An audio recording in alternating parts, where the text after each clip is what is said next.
সরকার change হয়েছে, তাহলে কেন এই বিমানগুলো এখানে চলে? নতুন কি বিমান অস্ত্র এগুলো দিতে পারে না? 1966 সাল আপনারা গুনে দেখছেন, মাত্র 2025 সাল, আর কবে 1966 সাল? এই বিমান দিয়ে আগের বছরও একবার অ্যাক্সিডেন্ট হয়েছিল। অ্যাক্সিডেন্ট কিভাবে হয়েছিল? যে সেই অ্যাক্সিডেন্টটা বিমানটা হয়তো নদী বা লেকের ভিতর পড়ে গেছে, দ্যাটস ওয়াই এত মানুষই হতে পারে নাই। কিন্তু আপনারা কালকের জিনিসটাই খবর খেয়াল করেন যে বিমানটা এইভাবে কলেজের সামনে এসে পড়ছে।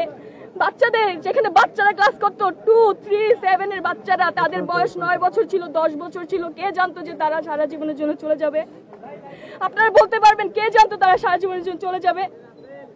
ছোট বাচ্চারা, যাদের অনেকের ছিল বার্থডে, আমি যতটুকু দেখছি ফোনের ভিতরে এক একজনের বার্থডে ছিল। একজনের বাবা বলতেছে যে আমার ছেলের বার্থডে ছিল, আমি বাসায় রেডি করে রাখছি অনেক কিছু, কিন্তু ছেলে যে আজীবনের জন্য চলে যাবে সে কি আর আমি জানতাম?